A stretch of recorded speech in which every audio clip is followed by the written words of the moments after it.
Good evening, everyone, and thank you so much for coming out tonight. And thank you to Summer Sessions and Elizabeth and Geneva for putting this together and organizing all of this. Otherwise, I'm just kind of gonna jump right on in. So I have a couple of goals for tonight's talk. First, I want you to meet me and hopefully see that the Archives is a welcoming place with friendly people who are excited to help patrons and donors. I know that Archives can sometimes feel intimidating and mysterious. In fact, when I asked ChatGPT to create an image of a stereotypical archivist, this is what it came up with: a cranky archivist wearing a cardigan who works in a dark room full of dusty piles of paper. However, as you can see by the other picture, Archives are not as dark or dusty, nor am I cranky, at least most of the time. But I do wear a lot of cardigans. I was actually wearing one today. So if you take nothing else away from tonight's talk, I hope that you remember the Archives are full of people who are excited when someone wants to see our collections, and we want to help you. My second goal is I want to introduce you to some of our collections. The Archives Unit at the Alaska and Polar Regions Collections and Archives, or APRCA, here at UAF holds over 2,000 collections, well over 2 million photographs, and over 13,000 cubic feet of processed materials, covering a huge variety of topics and people from all walks of life. A common misconception about Archives is that we only focus on famous people like explorers, governors, and the big movers and shakers of history. But that is not entirely true. We also preserve the voices of ordinary people, marginalized groups, in everyday life. After all, how would we know how a trapper lived or what daily life in a remote hospital was like? So this is not going to turn into a full how to use the Archives lecture. I was specifically told not to do that or do my usual archive spiel. Instead, I was told to tell stories. So tonight,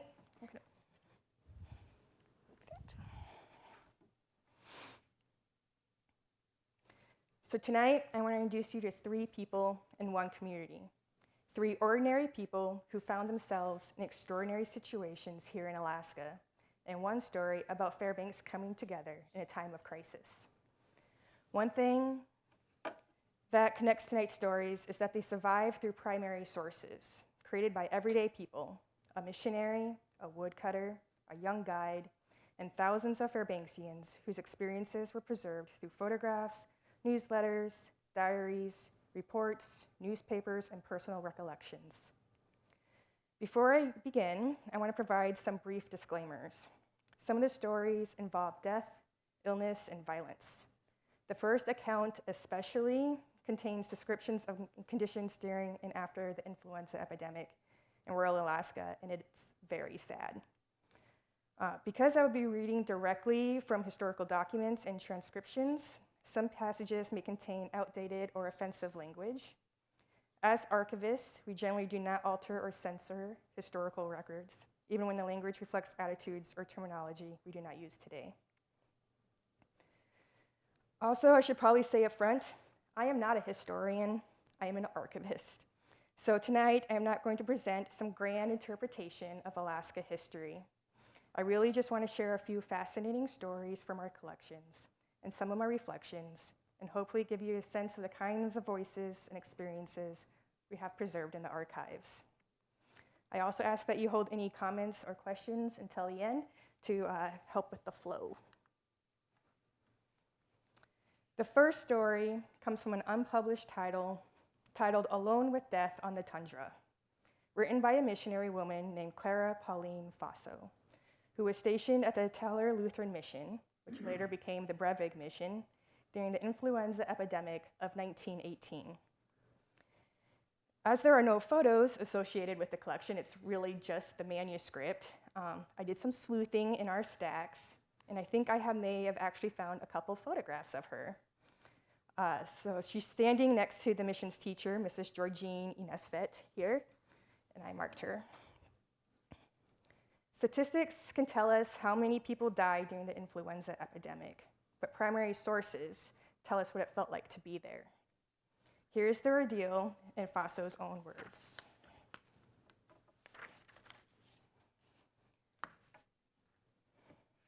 We were in our second year of adjustment to the Alaska sourdough way of living when the flu came. Our baby boy had been born in July, and this was November. Secluded it was, first 90 miles by dog trail to Nome and 14 miles to Teller, the nearest trading post. Teller was populated by 20 white people and some natives. We at the mission had no communication with these places, for in 1918, radio was something little more than a dream. Negotiations were then in progress to end the bloody battles of World War I, when the scourge of influenza, even more ravaging and extensive than the war, had begun. Spanish influenza, as it was called, not only encircled the earth through the temperate and warm regions, but also reached its demon claws into some of the Arctic areas, often claiming as much as 3/4 of the Eskimo population wherever it struck. To the north of Teller, the native villagers of Shishmaref were warned of the many deaths in the neighboring settlements. As cautious and wise Eskimos, they set up a day and night vigil to prevent dog teams from entering or leaving the village. Shishmaref were spared the scourge of the deadly flu bug. We had no such warning at the Teller mission. It was Sunday in November. The little chapel was filled. This means no sitting room on the floor and no seats. Welcome to the services were 2 native visitors who brought greetings from Nome. I do not recall what became of the visitors, but the flu germs they brought were bent on their deadly work. On Monday, calls came for the missionary to visit sick natives. Tuesday, Mrs. Nelak died. The 5 Eskimos in our mission and the missionary became ill. We did not know what the sickness was. Whatever it was seemed to affect its victims in 3 different ways. Some the brain, some the lungs, and others had intestinal trouble. At this point, Fosso's husband, Olaf, set out for Teller to get help, but returned with none, as everyone in Teller was also ill.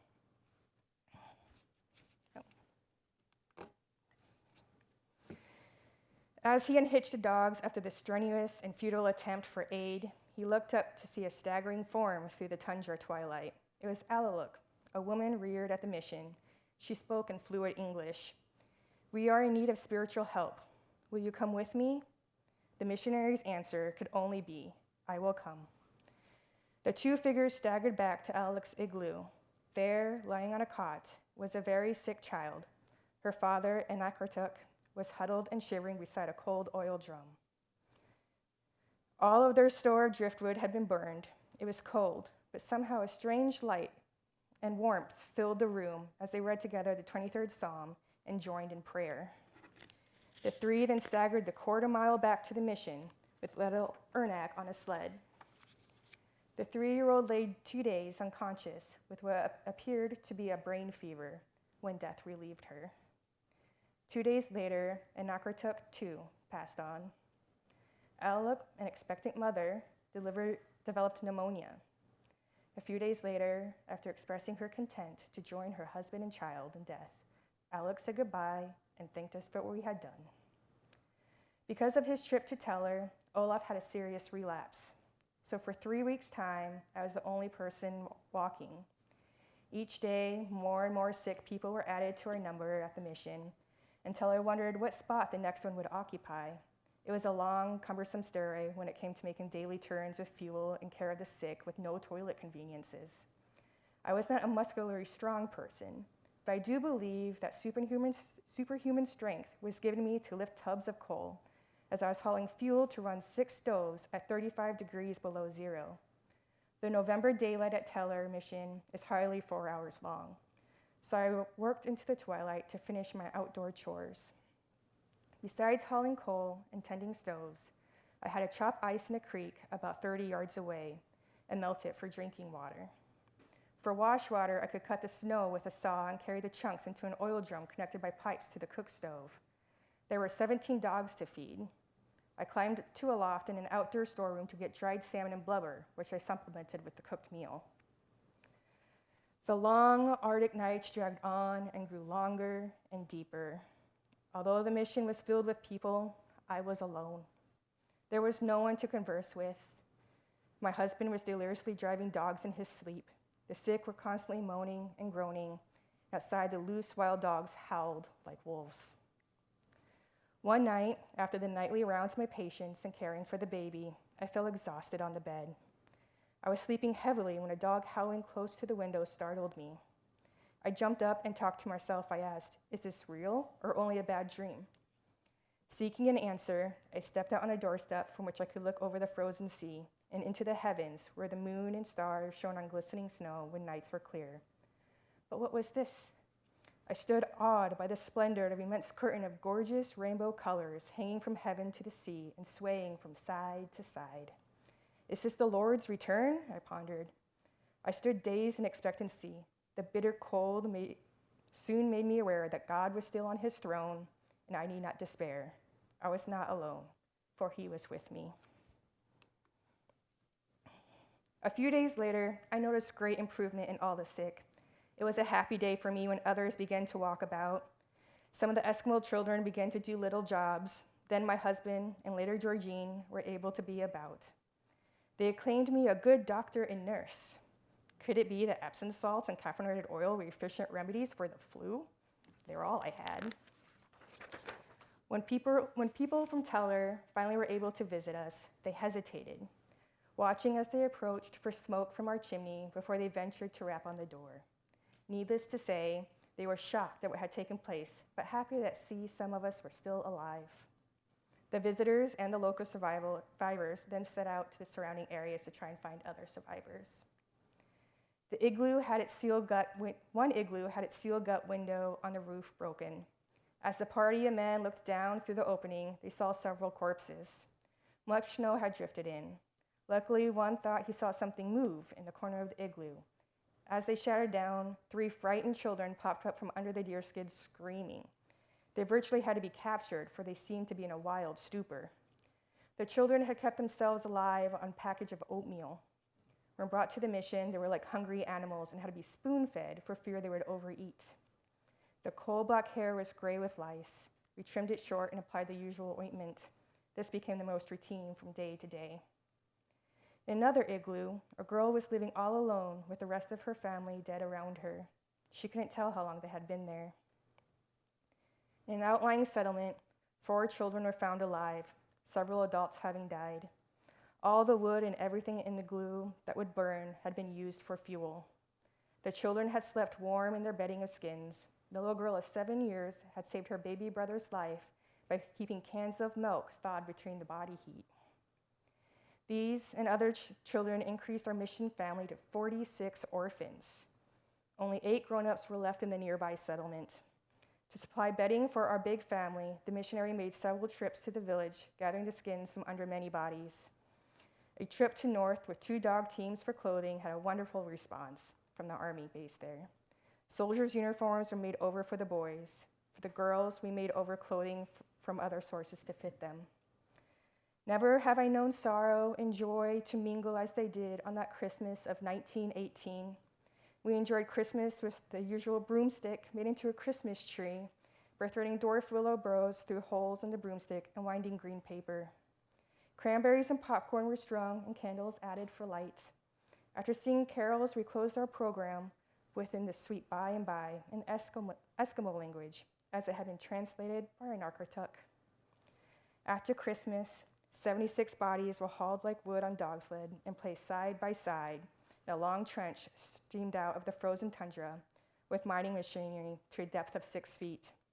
Burial services were later held at the grave site, attended by the children and a few grown-ups. It is a difficult account to read, even after over 100 years later and all the practicing I did. Clara Faso was not a politician, doctor, or famous historical figure. In fact, I could actually find very little about her online, other than that she was born in 1887 and died in 1966.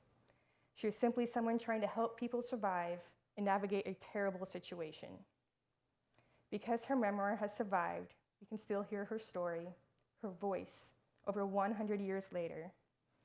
I also think this memoir feels different to read now than it might have been a decade ago.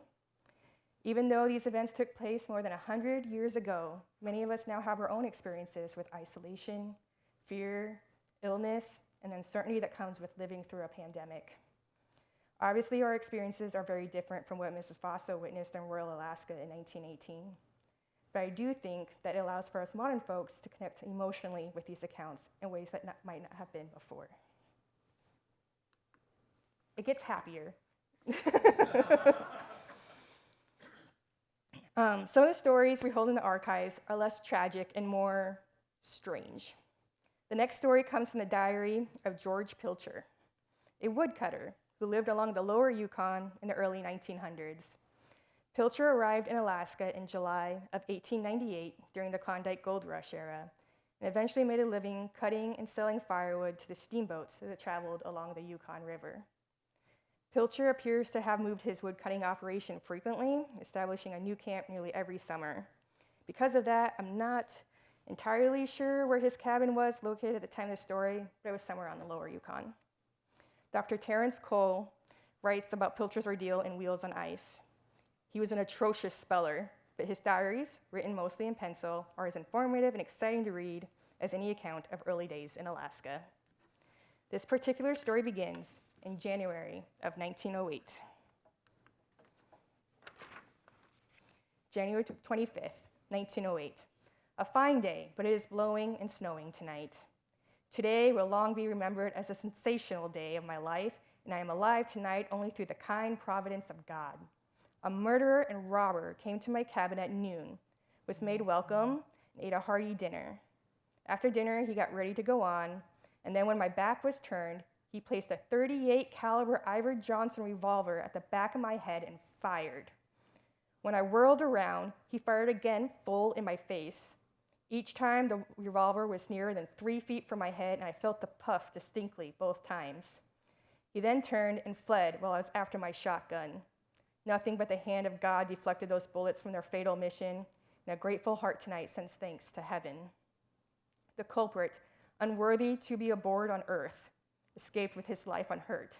I chased him 2 miles. January 26th. Warm, blowing, and snowing. I like how he puts the weather in when the situation is going on. It is seldom I pass a Sunday at anything but washing, shaving, and baking. But today, I did neither of these. I took my gun and tramped the hills in search of my would-be murderer. But I saw no signs, and after 6 hours of tramping, I came home. He has evidently gone up the Yukon, as I followed him 2 miles yesterday trying to get a shot at him, till he took the hills and outran me. January 27. Not cold, but blowing. The native runner I dispatched yesterday returned from Russian mission last night and reports that Harry Bates, my assassin, has not been seen. I will send a dispatch runner down the river tomorrow, where I take snowshoes and search the hills to the east of here. He must soon show up somewhere or starve. Then there's a big jump in the diary. May 9th, 1908. Home once more, thank God, after a long, sad, and sore, eventful trip. I left home January 28th as the natives brought word that Bates had gone down the river. I lost no time in preliminaries, but set right out with the native and dog team. Found a bad trail, went half-fed, and camped out overnight. On the morning of February 1st, I caught Bates on the Yukon, 70 miles below here. I worked up to close quarters, concealing my identity by Indian guise. When within 60 or 70 paces of him, I disclosed my identity, picked up my rifle, told him who I was, and called him by name, then commanded him to stop. He started towards a depression on the ice and showed signs of a concealed weapon under his left arm. I opened fire, emptied my gun, 4 shots, and made no misses. One wound was thought to be fatal, so I took him in a sleigh and started to haul him 200 miles to a doctor at St. Michael. However, he threw up an Andreski, saying it would kill him to go further, so I hired a man, F.L. Cummings, to guard and nurse him while I pushed on to St. Michael and surrendered myself to the U.S. Marshal and sought a warrant for him. I was placed in jail on February 27th. Marshal Lee came from Andreski with Bates, Lopper, and the rest of my story is shown in the daily notes in the next volume. So now we're going to pick up in the next volume. Cell number 23, and he spelled cell with an S. This volume is open in federal jail at St. Michael, Alaska, amid the heat and smoke that yet lingers from the scene in front of my cabin door, January 25th, when a heartless villain attempted my life. February 13th. Weather balmy and clear.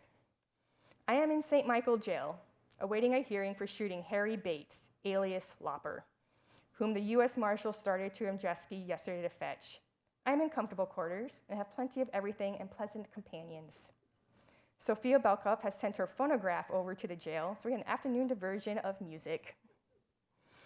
While at the St. Michael jail from February 13th through March 17th, Pilcher discusses cooking, baking, purchasing and listening to music played on a guitar and mandolin, and other inmates sneaking in candles so they can read at night, but then getting caught, and the arrival of his nemesis, who was recovering well, and other shenanigans that made inmate life at St. Michael sound not so terrible.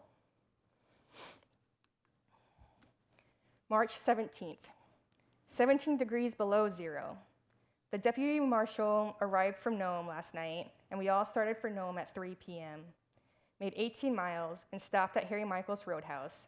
I am under the charge of Captain Polt, and Marshal Humber has Lopper. The journey to Nome took them through Nucleat, Saktukik, McNutt's place at Walla Walla, Dexter's, which is now Golovin, and Bluff City, where they happened to encounter the very first running of the 400-mile All-Alaska Sweepstakes race. March 25th. Reached the federal jail at Nome at 10 a.m. I'm sore and stiff from being wet and running behind the sleigh, so the rest and shelter of the jail is gladly accepted, though my future companions do not look inviting. Pilcher describes life in the Nome jail as monstrous.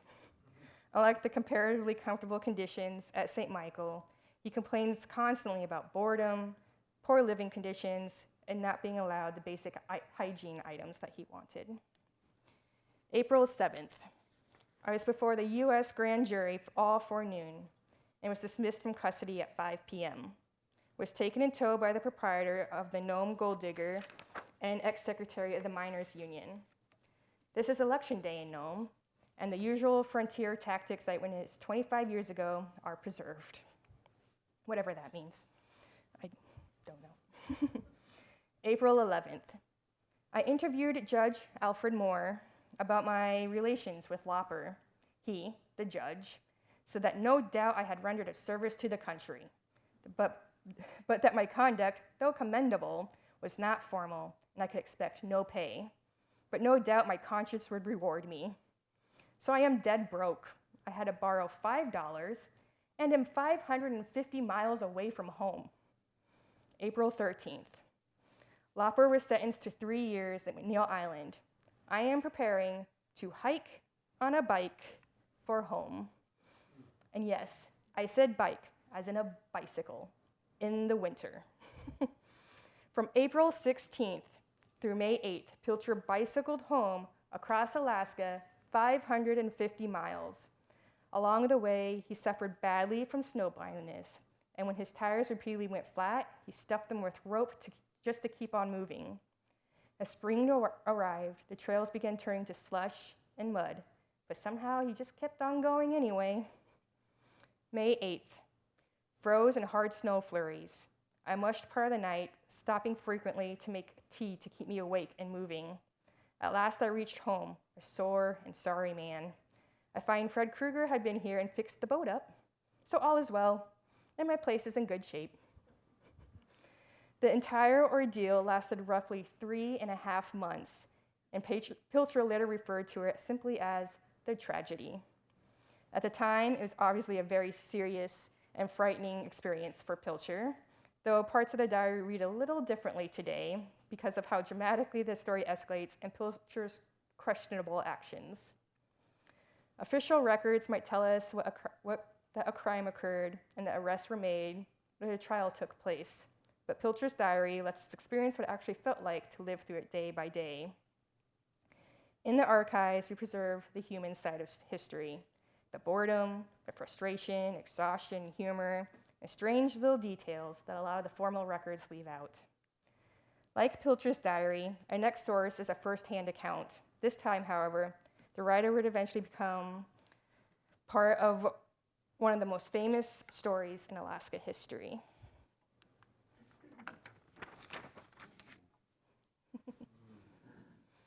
It's just a small, rather beat up, once blue notebook, perhaps intended for accounts, with vertical red lines like a mini ledger.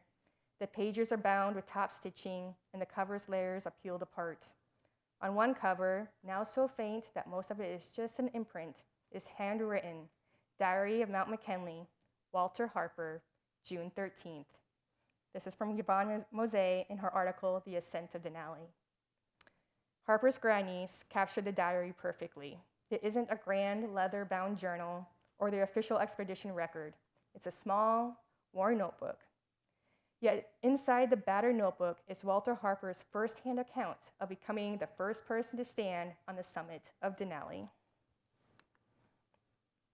Walter Harper was 21 years old during the 1913 Denali expedition. He was of Irish and Athabascan descent and had already spent several years working as a riverboat pilot and winter trail guide for Archdeacon Hudson Stuck by the time of the climb.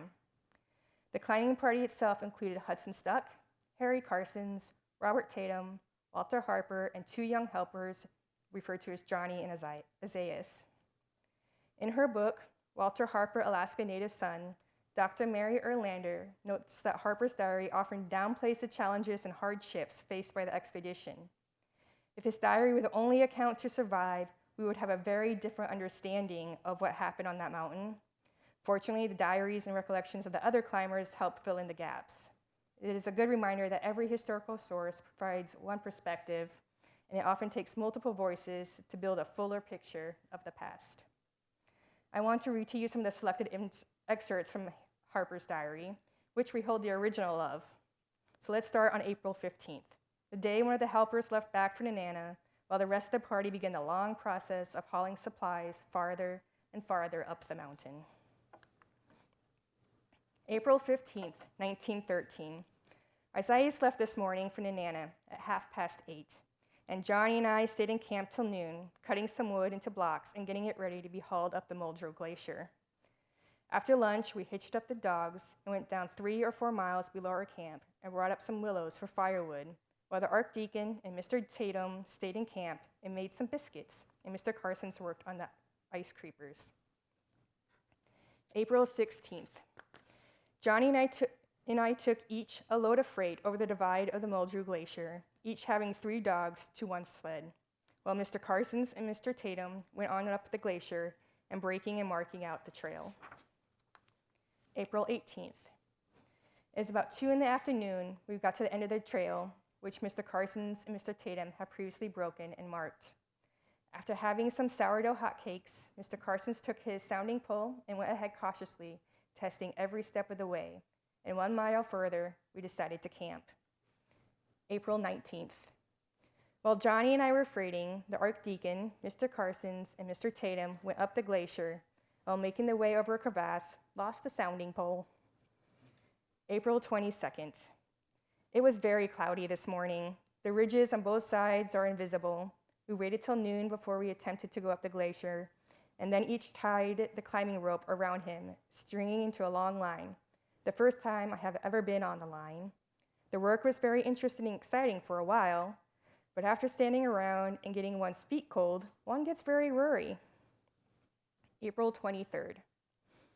After going over several crevasses, we got to one which we could not cross. The snow bridge on which we previously had crossed gave way and fell about 10 or 12 feet. But fortunately, there were some drifted underneath, so we went to work to build up a new snow bridge. April 25th. Up till noon, the day was a splendid one, and on our way back, after being on the 12,000 feet, we enveloped in mist, and as we got near, the mist grew thicker. If it weren't for the willows with which we marked the trail, we would have had a considerable trouble finding our way back. April 26th.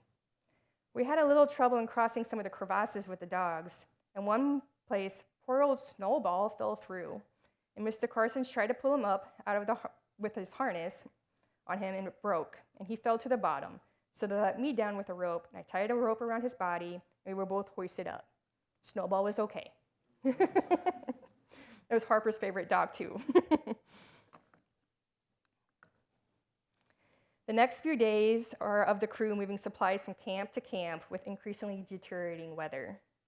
May 2nd. We made one trip to the head of the glacier before noon, where we previously had cached some stuff. And in the afternoon, we made another trip. And to our great disappointment, we found that stuff that we had cached in the morning was burning. All the socks and stockings, all the sugar and Archdeacon's films, 3 silk tents which were purposed for up above were burnt, 2 shovels, an axe, some dogfish, all the milk, some butter, and some baking powder, 1 or 2 overalls, and Mr. Carson's fur parka. May 6th. Mr. Carson's cut up a canvas for a little tent to use when we got up above here, and the Archdeacon cut up one of our blankets for socks, while Mr. Tatum baked some biscuits and dried them to get the moisture out of them. Johnny and the Archdeacon sewed on the socks, while Mr. Carson's and I sewed on the tent till 9 in the evening and left it to finish tomorrow. I were the industrious bunch. May 7th.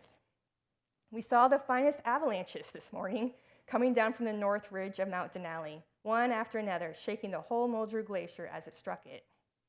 May 8th. Mr. Carson's, Johnny, and I went up to the northeast side trying to find a way by which we could get up the column with packs on our backs.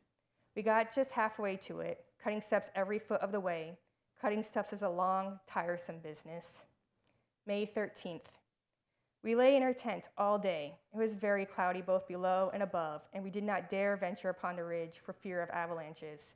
This new fall of snow will surely create avalanches. Did it switch slides? Yeah. Yes. May 17th. The clouds got denser and denser until the sky over us was all black, so we decided to return to our camp on the glacier, as it was not safe for us to go up the knife-edge ridge in this smother. Just before we went to bed, we heard an avalanche, so we rushed out of the tent to see where it was coming from. It's coming from the Hanging Glacier at the head of the Muldrew Glacier. And it was very interesting watching it rolling down the mountainside like a roaring thunder, and afterwards raising a cloud 1,000 feet or more up into the air. And I think actually that this glacier, this Hanging Glacier, was later named the Harper Glacier. May 20th. We have been here on the glacier for a month and 2 days, and doubtless will be here for some time yet, as the weather shows no evidence of clearing up. Yesterday morning, I saw a bird flying across the glacier over our tent. Just think of a bird being up here at an altitude of 12,000 feet. May 25th. We took all our belongings and started up to the camp on the ridge this morning with a great deal of pleasure and satisfaction that we won't have to come down the old ridge, which we were all tired of, and I especially, for I am always ahead, always cleaning out the steps. I think I know every step of the way nearly. May 29th. Carson's and I succeeded in reaching the column today. The distance around here is so deceptive that the comb which lays between us and the column seems endless to me going over it. From the column, we saw the north peak, and the south was just hidden behind it, a snow peak off the northeast ridge. We are all happier tonight than we have been for 3 weeks, just because we reached a column which we have been working for to get through for the last 3 weeks. June 2nd.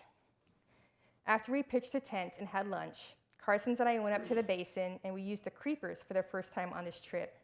We made good time on them as the hard snow crest, and we went up to the 17,000 feet.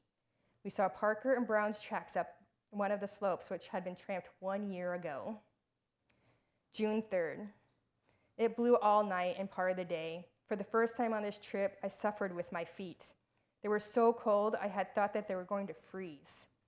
This morning, while removing camp, we sat down to take rest about halfway to our next camping place, and while resting, we began to talk about the flagstaff. It was supposed to have been put up on the north peak of Denali by Anderson and Taylor. And as if we were talking about it, I suddenly looked up to the ridge that was running down from the north peak. And to our great surprise, I saw it standing out against the blue sky. The pole was about 12 or 14 feet long, and it has been there for 3 years. I want to insert a quote from Dr. Erlander's book from page 92 here. By the evening of June 6th, just before their final trudge up the summit, Walter had recovered. Determined to make use of the flour they had been packing, but unable to use without leavening, he tried to make noodles for dinner, but failed miserably. The pitiful results caused all but Walter's stomach upset. Stuck marveled at Walter's digestive and sleeping capacities.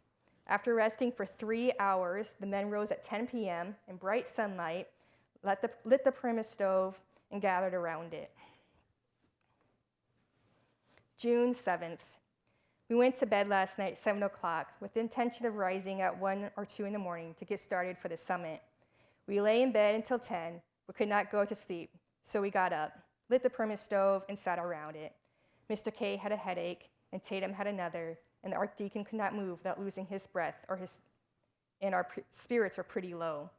For we knew that what a tremendous task it would to get to the top and back in one day. However, we stayed up till 4, then started for the top. And soon after we started, the grade got so steep we were compelled to zigzag. And although we had our creepers, we had to chop steps. After a long and tedious grind, we reached the first level about halfway to the top. And there we ate our second breakfast.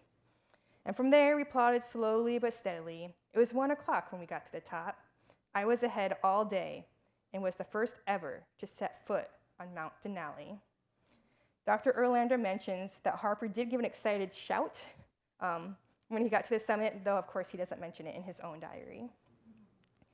We lost no time in setting up the little instruments tent, and while the archdeacon was reading the mercurial barometer, I boiled the boiling point thermometer.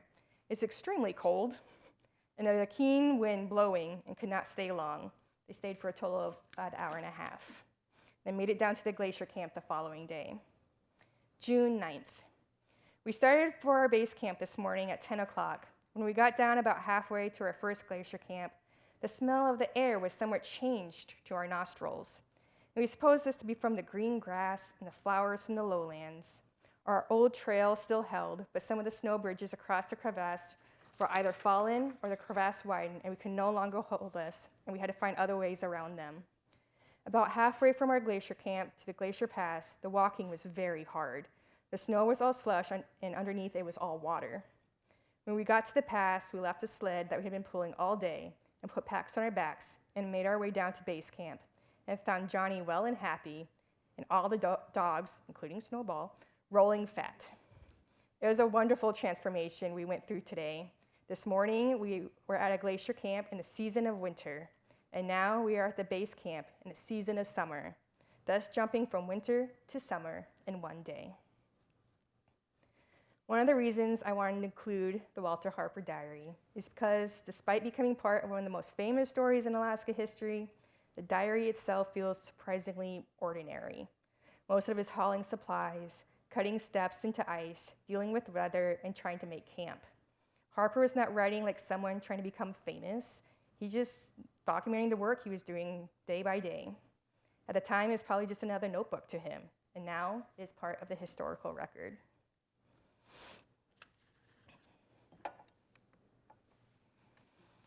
The next story is a little different because it's not about a single person. Instead, it is about a community. It's about our community. Unlike the previous stories, which relied on diaries and memoirs, the story of the 1967 Fairbanks flood survives through many different types of records. Photographs, newsletters, reports, newspaper accounts, and personal recollections all document what happened during those 2 weeks in August, and we hold many of those materials in the archives. In August of 1967, record rainfall caused the Chena River to flood.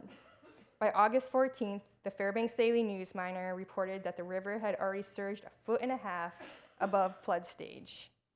As a result, Fairbanks was virtually isolated from the rest of Alaska as roads and the Alaska Railroad became inaccessible and closed.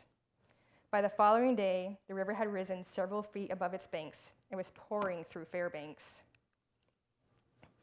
The flood ultimately caused several deaths, displaced thousands of residents, flooded roughly 95% of Fairbanks, and caused more than $170 million in damage. As floodwater spread through town, people began looking for higher ground. Fortunately, the University of Alaska Fairbanks sat on top of a hill.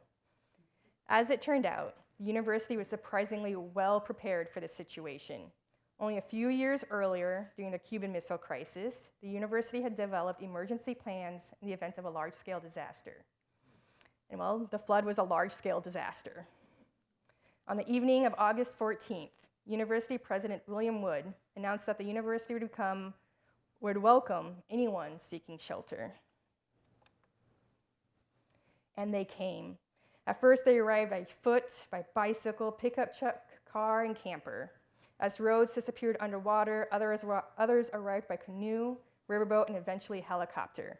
The parking lot near Bunnell, right near here, became a helicopter landing zone. At the foot of the College Hill, the area reportedly looked more like a marina than it did a roadway. Before it was over, approximately 7,000 people had sought refuge on campus. For a brief period, UAF effectively became the fourth largest city in the state. Every available space was filled up. People slept in classrooms, hallways, lounges, offices, and anywhere else they could unroll a sleeping bag. University buildings were quickly repurposed. Hess Hall became relief headquarters. Wickersham Hall became an infirmary. Eielson, a nursery. And the Geophysical Institute became the Salvation Army headquarters. And the Scheibel Auditorium showed movies all day for evacuees. Actually, they only showed one movie on repeat. Apparently, the film Cat Ballou, starring Jane Fonda, played repeatedly throughout much of the crisis.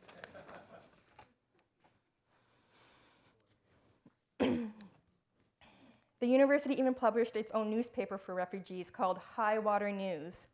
The paper joked that thousands of new students had enrolled in a special non-credit course in flood survival. As conditions improved, the title changed to the Lower High Water News, and eventually the even lower High Water News. In true university fashion, classes were even offered on topics such as salvaging water-damaged belongings and preparing taxes for casualty losses. The university also faced the challenge of feeding thousands of people. On one day alone, food requirements included 1,000 loaves of bread, 900 dozen eggs, 1,200 hams, 2,500 pounds of flour, and 5,000 cans of milk. Important visitors arrived throughout the crisis, including Governor Walter Hickel, Senator Ernest Gruening, Senator Bob Bartlett, Representative Howard Pollack, and Anchorage Mayor Elmer Rasmussen. Real quick, just as an interesting side note, we hold the collections for all of these people except for the governor. But despite all of this activity, the most dramatic story of the flood involved the university power plant. If the power plant failed, more than 7,000 evacuees would lose heat, water, and electricity. And on August 15th, it nearly happened. Here is an account as told to the July-August 1967 edition of From Now in the North, in an article titled, "Struggle to Save the Heating Plant Was Drama's Top Scene." The story of the University of Alaska serving as a flood evacuation center could be compared to a drama, and like all dramas, this had several scenes. And of these scenes, the most suspenseful by far, all hands seem to agree, was a day-long struggle to keep the university's heating plant from being knocked out by floodwaters.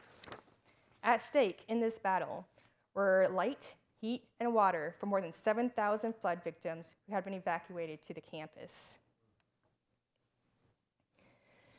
The heating plant, built at a cost of $4 million, opened in January of 1964. It was designed primarily to provide heat. Electric power is only produced as a byproduct.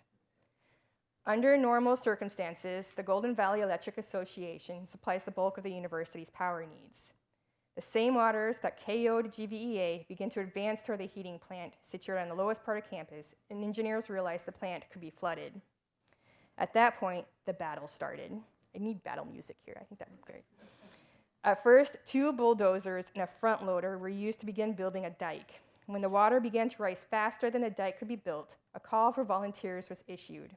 However, only 2 men, both evacuees, responded. Engineers estimated that the water then was rising 2 inches an hour, and at that rate, it would reach vital control equipment in 6 hours, forcing them to shut the plant down. A second call went out for volunteers, and this time the call was aired not only on the campus public address system, but also the university student station KUAC-FM and the Fairbanks radio station as well. The response, recalls Gerald England, plant supervisor, was astounding.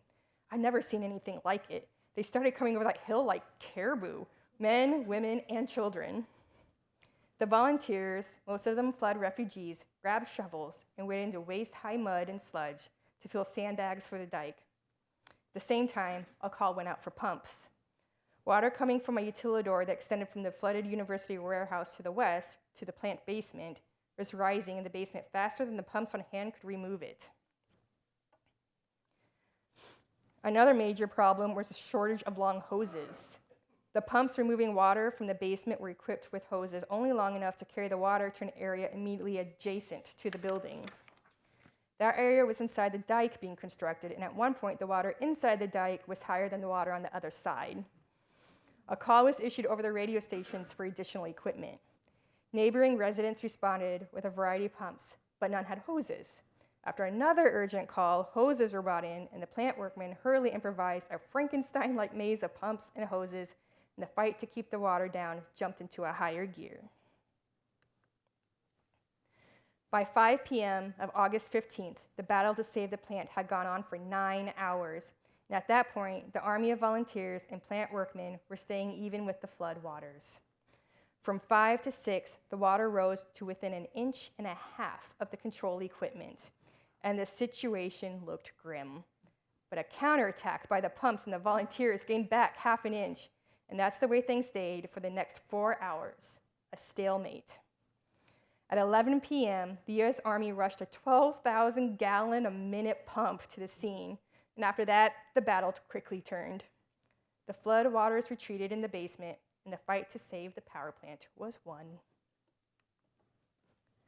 Later in the week, the plant again began receiving power from GVA, and the crisis began to ease even further. At the end of 2 weeks, the plant was back to normal operation, and except for the cleanup work, there was little evidence the plant had been the focal point of one of the most dramatic developments in the university's role as an evacuation center. A few weeks later, the refugees were gone, the floodwaters had receded, and classes began as scheduled. This is one of my favorite stories from our collections. It shows that the university is not separate from the community. When Fairbanks needed help, the university stepped up. And when the university needed help, the community stepped up right back. Well, now that we survived that emotional roller coaster, as archivists, we spend a lot of time preserving manuscripts, photographs, maps, films, recordings, and digital files. But what we are really preserving are the experiences, memories, and voices contained within them. Archives preserve the social memory of our communities and allow us to hear directly from people who live through events both large and small. They remind us that history is not only made by governors and explorers and famous figures, it is also made by everyday people. I want to take a moment now to thank the archive staff, Monica, Tyler, Lynn, and our 2 students for the incredible work that they do every day in helping our patrons, preserving our collections, and making these materials accessible to the public. I also want to thank the many donors who have entrusted us with their records. Without those donations, these stories would not exist in our collections, and they might be lost entirely. If you would like to support or be involved with the archives, there are a number of ways to do so. You can donate your materials or funds, volunteer and help us with our giant backlog, help identify people, places, and events and photographs, attend our programs, like you are tonight, thank you. Simply help spread the word about our resources, or use the collections for your own research. There are still thousands of stories waiting to be discovered. So before I end, I just want to say we have a sign-up sheet in the back for our newsletter. If anyone wants to do that. For people joining online, feel free to email me, and I can add you to the newsletter list as well. In the newsletter, which is going to be sent out at the end of this month, so very soon we're going to have information about our Movie in the Archives event that we do during this semester, and also information on our annual open house, which is tentatively scheduled for October 1st, and the theme this year is aviation. And then there's a survey that Geneva and Elizabeth would like people to fill out. So I have handouts for any of all our resources, and if you would like to donate materials or funds in the back. Otherwise, thank you very much, and I'm happy to answer any questions that you might have.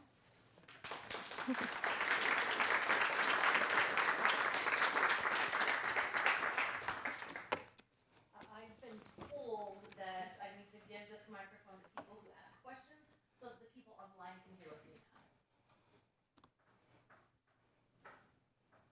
Instead of a question, I was just going to mention the 1964 generators are still in place. Yeah. Still used. Oh, good. Backup at times when useful for the university. So That's comforting. They're still there. Thank you.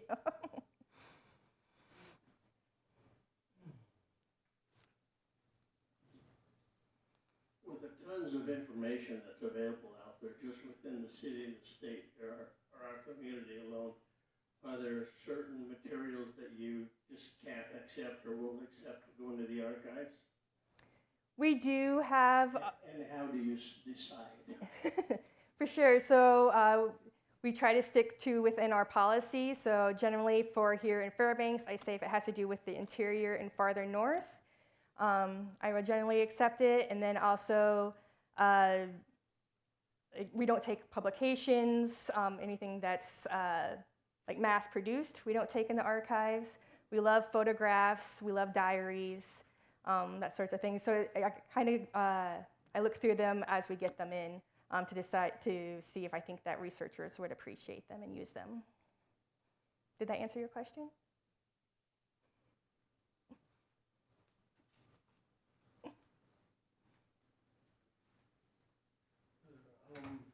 Something you know about probably better than I do is Rex Fisher's books. Rex, about 25 years ago or something, about a couple of copies of his first book, Dying for Global Alaska. And Rex had a prejudice against computers always. But he would go through old records and mark down who died where. And I offered to help him over the years, and he said, don't mess with the computer. I said, okay. And one day he came to me and said, will you help me scan in my books? I said, books plural? He said, yeah. He said, 2. Dying for Global Alaska, going crazy for Global Alaska. And I said, after all these years, why are you asking? He said, oh, I got 3 months to live. And actually he's at 6. So I said, of course. So I brought in my scanner because it wasn't available then. I scanned in 2,800 pages of his books and OCR'd them, made them word accessible, and I put them on 10 DVDs. And I said, who do you want to give them to? And he said, Dick Fisher and Del Virgin. They're both gone now. And so I gave 2 each. And I said, put these in the same place. Now, this stuff still exists, but the last time I asked years ago, the family wanted to do something with it. So we've got Dying for Global Alaska, who died where, and Going Crazy for Global Alaska, which is probably fine for all of us. But this is one of the best databases on the people in this area. Can you publish that yet? Do you know? I'll talk to you more about it later if you don't know, because it's an important document. Yeah, I mean, we can't publish things ourselves, but we can keep them in our collections. And we are taking digital materials. Well, and the question is this, is the family going to, I see some weird nephews, are they going to do something with it, or will they allow the people to have the information? Because to me, this is vital information. Mm-hmm. Another thing that's happened recently is the newspaper archives of Alaska, you probably know, got hacked. And so I'm in Fawn, Italy, trying to help Felix Pedro's family, Mm-hmm. I couldn't get into the databases.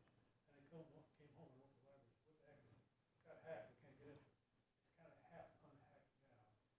But this has happened to a lot of databases. Do you have this problem? Is your stuff protected in such a way?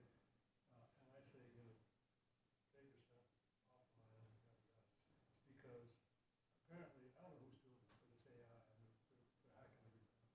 And this, in fact, shuts us down. Which also begs the question, how active are you in OCR and using AI to sort your records in OCR? Because frankly, a picture is actually, it's not worth as much as you think. I want to be able to know what you have on the cloud. You've heard me say this, Felix Pedro, et cetera. Mm-hmm. And so it's moving to the point where we can say, oh, this is, and it could be AI, where they're going to look at the picture and say, well, that's real. And even if you don't have a good answer to that, I'll plant the seed because that's how you get the information. So, Rex Fisher, you don't know yet if you can do anything with him, with his papers. I've got copies of it, but I can't share them unless you tell me it's okay. Yeah, let's talk. Yeah. You know where I am. You come visit me. Good questions. Thanks, Pale. I'd just Bill. like to thank you, Fawn, and the rest of the archive crew. I've been doing research in the archives, and I found the staff to be incredibly helpful, accessible, and it's just been a real pleasure, and it's been very informative. And it's a resource that is so incredibly rich because it's revealing the story behind the story. And I think that's your point tonight. So thank you. Thank you, Bill. That's so sweet. Thanks. We love having you down there. You always make us laugh and smile. Any other questions? Angie. Don't trip me up, Angie. Okay, thanks for this talk, because it was amazing. How did you select those 4 stories to tell? There must have been a million to choose from, and how did you narrow it down? Roulette? No. These are definitely stories that have stuck out to me through the years. So I've been working in the archives for 5 years, and like the 1918 one, I remember when Rachel, the previous archivist, and I read that when we were both in tears because it just impacted us so much, and then especially after the pandemic. So I think it was the stories that I felt gave me the most emotion, and they've really stuck with me through the years. George always makes me crack up with his bicycle and chasing the guy after he shoots him, like, why? I gotta save him.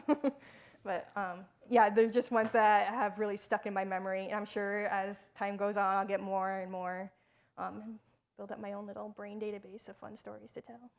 Thank you. Any other questions? Cool. Yes, thank you all so much for coming out. I'm glad to see so many here. Thank you. Thank you.